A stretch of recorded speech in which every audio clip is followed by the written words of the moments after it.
Hello friends, welcome back to my YouTube channel. इस video में हम बात करने वाले हैं कि अब जो एग्ज़ाम्स आ रहे हैं, जैसे आप ये देख रहे हैं, इसमें सारे एग्ज़ाम्स की डेट आ चुकी है, पीजीटी एग्ज़ाम की, ईबीजीसी एग्ज़ाम की। तो अब इनके लिए हम तैयारी कैसे करें? तो तैयारी करने का सिंपल सा तरीका है। आपको अब इतना टाइम नहीं है, देखिए हमारे पास एग्ज़ाम कब से स्टार्ट है। एग्ज़ाम है यहाँ पर 7/11, मतलब 7 जुलाई से आपके एग्ज़ाम स्टार्ट हो रहे हैं। तो अब हमारे पास इतना टाइम नहीं है कि हम सब कुछ पढ़ लें। तो अब हम तैयारी कैसे करेंगे? हम तैयारी करेंगे प्रीवियस ईयर एग्ज़ाम से, प्रीवियस ईयर पेपर से, प्रीवियस ईयर क्वेश्चन से।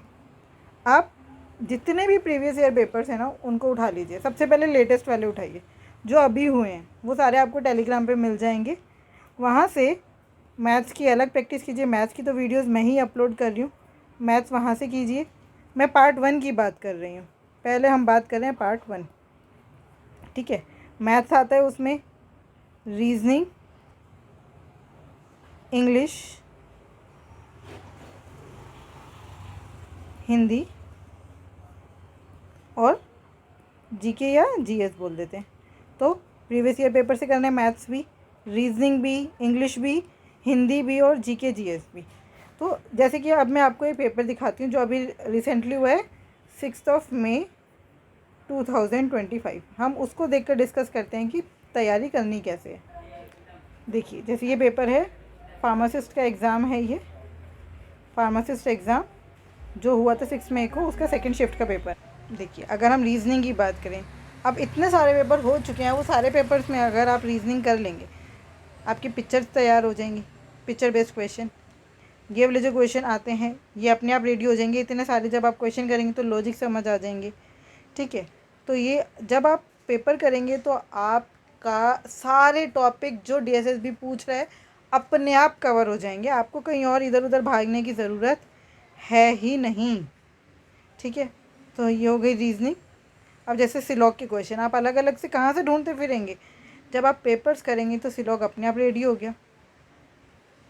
ठीक है, अब हम बात करते हैं जीए। जीए का जो कोर्स है वो अथाह है, मतलब बहुत ही ज़्यादा वास्ट है। लेकिन उसको हम कैसे शॉर्ट कर सकते हैं? सिर्फ़ और सिर्फ आप प्रीवियस ईयर पेपर्स कर जाइए। मैं कहती हूँ आपके 20 में से कम 13 या 14 नंबर तो आराम से आ जाएंगे। ठीक है, लेकिन जो आप कर रहे हैं उसका रिवीज़न भी बहुत ज़रूरी है। साथ में रिवीज़न करनी ही करनी है। तो पेपर्स आपको सारे मिल जाएंगे। आज हमने जीके जीएस की वीडियो एक अपलोड की है। अगर आप उसको पसंद करते हैं सारे, तो वैसी वीडियोस फिर रेगुलरली आती जाएंगी। तो आप बस उनको भी सुनकर अपना जीके या जीएस तैयार कर सकते हैं। आप सोचिए, अगर आप कम से कम 20-30 पेपर तैयार कर लेते हैं, 2025 में भी हो गए, 24 में भी हुए हैं पेपर, 23 में भी हुए हैं। अगर आप 30 पेपर भी तैयार कर लेते हैं, 30 गुना, हर एक पेपर में 20 क्वेश्चन है और किसी किसी में 40 भी होते हैं, तो 600 क्वेश्चन तो तैयार हो गए। 600 क्वेश्चन में कुछ तो रिपीट होंगे ही होंगे 100%। सेम मैथ्स में हर पेपर में 20 क्वेश्चन मिल रहे हैं। तो ये जो क्वेश्चन है जब आप करेंगे तो आपके सारे टॉपिक्स ऑटोमेटिकली कवर हो जाएंगे। और मैथ्स की तो मैं गारंटी लेती हूँ, अगर आप मेरे चैनल पर करवाए गए मैथ्स के पेपर्स की वीडियोस देखकर चले जाएंगे, साथ में थोड़ी थोड़ी प्रैक्टिस करेंगे। मतलब देखने का मतलब ये नहीं है कि देखा और हो जाएगा, नहीं, आपको प्रैक्टिस तो आप ही को करनी पड़ेगी ना। तो आपके मैथ्स में 20 में से 16 नंबर कहीं नहीं गए, ये मेरी गारंटी है। तो इस तरह से आपका पूरा मैथ्स भी तैयार हो जाएगा। ठीक है, अब हम बात करते हैं इंग्लिश की। देखिए, आजकल वो बहुत ज़्यादा पूछ रहे हैं इनकरेक्टली स्पेल्ड वर्ड। तो आप जब एक वर्ड आता है तो उसकी आप करेक्ट स्पेलिंग भी देखेंगे और बाकी 3 को आप साथ में लर्न भी करेंगे कि भाई इनकी करेक्ट स्पेलिंग ये होती है।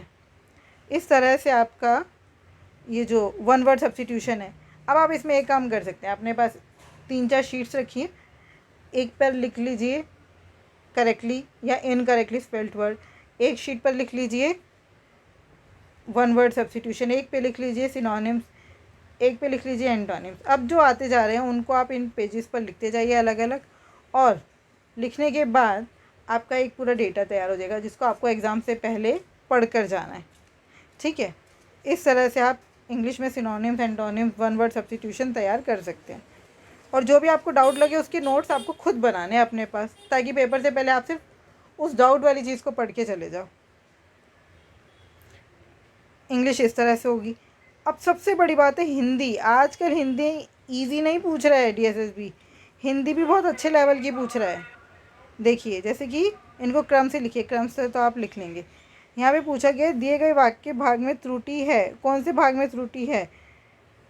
अंताक्षरी खेलते समय गीतों में चयन में रचनात्मक और उत्साह देखने को मिला, जो पारंपरिक खेल को और भी दिलचस्प बनाता है।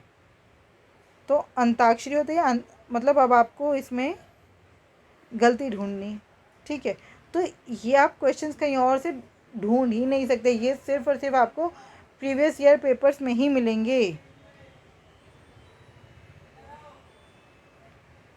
ठीक है। तो आपको कहीं और जाने की ज़रूरत नहीं है। अब जैसे जब यहाँ पे पर्यायवाची शब्द की बात हो रही है, तो पृथ्वी के चारों ओर ग्रहों के, मतलब आपको पृथ्वी के पर्यायवाची यहाँ पे ढूंढना है, लेकिन अब बाकियों को अकेला नहीं छोड़ देना है।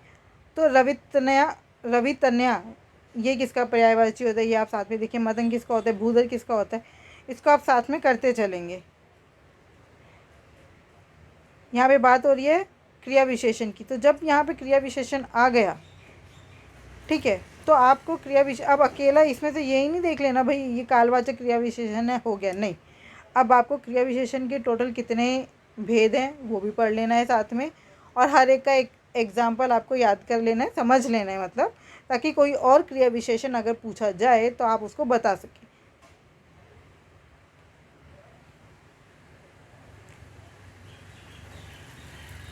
मतलब आप सिर्फ और सिर्फ प्रीवियस ईयर पेपर से अगर प्रैक्टिस करके चले जाएंगे, आपके 100 में से कम 80 नंबर आराम से आ जाएंगे। कम से कम कह रही हूँ मैं, ये ज़्यादा भी हो सकते हैं, लेकिन मेहनत आपको करनी है। किसी भी क्वेश्चन को अकेले नहीं छोड़ना, उसके आगे और पीछे की हिस्ट्री साथ में पढ़ लेना जो पेपर में पूछी जा सकती है, ठीक है, तभी ये तैयारी होगी। अब आप कंटेंट आप अलग से तैयार नहीं कर सकते, अब इतना समय हमारे पास नहीं है।